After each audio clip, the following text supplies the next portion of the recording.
Anda kembali menyaksikan Business Talk, saudara. Sekarang kita akan mendengar pandangan redaksional wartawan senior konten Titis Nurdiana. Selamat malam, Mbak Titis. Selamat malam Ilona, selamat malam para penonton Kompas TV. Ya, ini Seru khusus ya? seru banget malah. Tapi tadi Mbak Titis pasti udah nonton dari segmen 1 Ya, sampai segmen 3 tadi. Mungkin lebih tepatnya di segmen 1 dan 2 dulu ketika Pak Luhut mengatakan bahwa memberikan data-data yang menunjukkan optimismenya untuk mengendalikan pandemi. Benarkah kita harus optimis atau ada data-data catatan dari kita dari redaksional soal ini? ya, ini menarik tadi Pak Luhut juga menyebutkan bahwa PPKM sekarang menghilangkan kata darurat.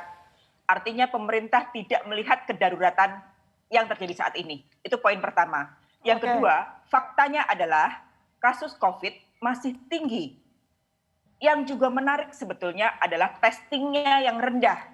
Hari ini saja cuma 114.000 orang. Sementara dilihat kasusnya dibandingkan kemarin 34.000 orang, kemudian yang sekarang 38.000, itu fakta bahwa itulah yang terjadi.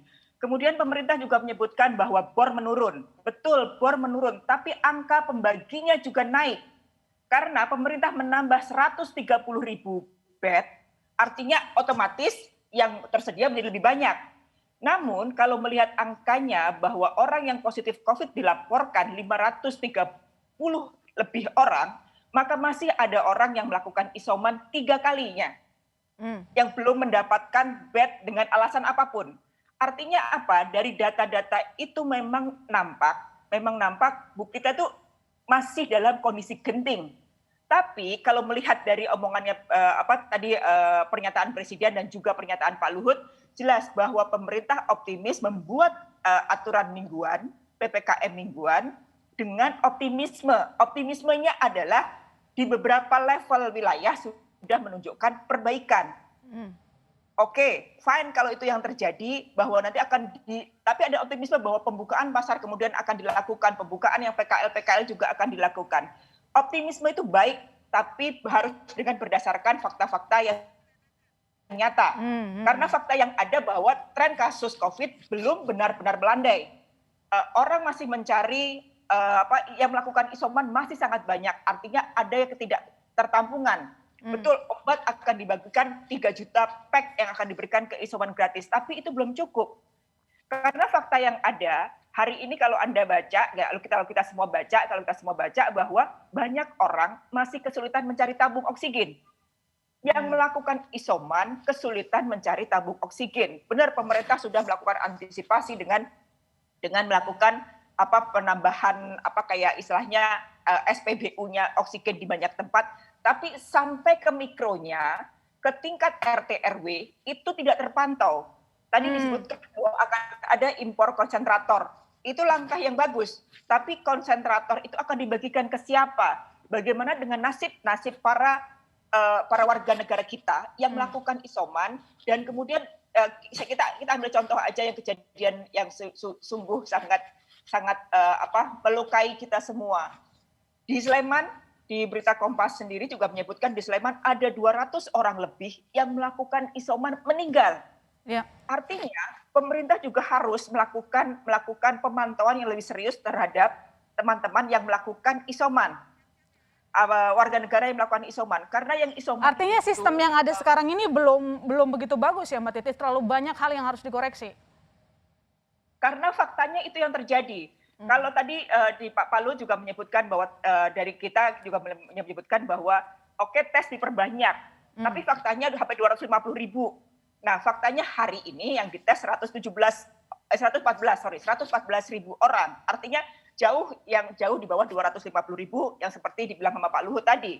Ini fakta-fakta ini memang harus pemerintah harus dilaporkan kepada Presiden bentuk faktualnya, bentuk faktanya bahwa memang secara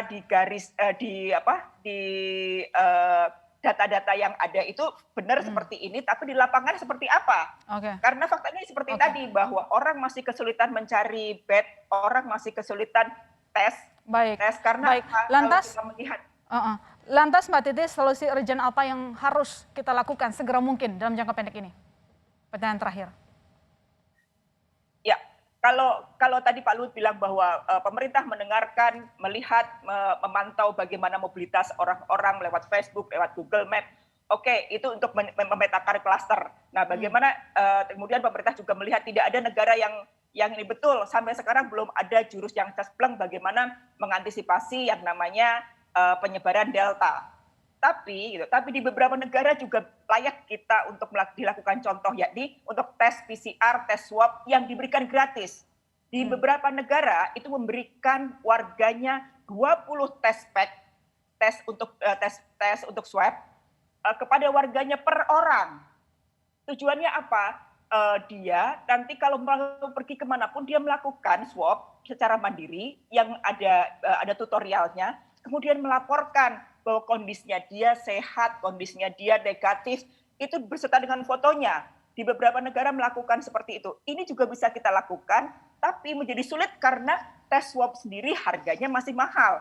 PCR juga jauh lebih mahal. Nah, kalau kita memang melihat poin-poin itu, maka hal yang paling mungkin diberikan adalah bagaimana memotong biaya PCR atau biaya swab menjadi lebih murah, lebih terjangkau. Kebayang nggak kalau kita semua dengan pendapatan yang ada sekarang dan kemudian harus melakukan tes swab yang 200.000 atau tes PCR yang harganya 600.000.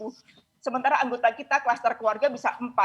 Ini gaji bisa habis buat tes-tes seperti itu. Dengan alangkah bijaksananya jika kemudian tes-tes ini kemudian diberikan harga subsidi yang lebih murah kalau memang pemerintah tidak bisa memberikan gratis. Atau memberikan tes pack yang lebih itu. Nah, itu tadi yang disebutkan oleh Pak Luhut, belum bisa dipastikan malam ini waktu kita bertanya, tetapi katanya akan dipertimbangkan. Semoga solusi terbaik dapat kita dapatkan dalam waktu dekat. Begitu ya, sayang sekali durasi habis, Mbak Titis. Tapi yang jelas kita sama-sama, kalau kata Pak Luhut kita optimis ya kita optimis. Tetapi kan kita tetap juga harus mengoreksi kalau ada ataupun memberikan masukan ya. Kalau kita mengetahui banyak hal, contoh-contoh yang bisa kita aplikasikan juga ke Indonesia. Terima kasih Mbak Titis telah bergabung di Business Talk, dan saudara, dengan demikian saya masih Tarigan undur diri. Jaga kesehatan Anda, tetap semangat. Sampai jumpa.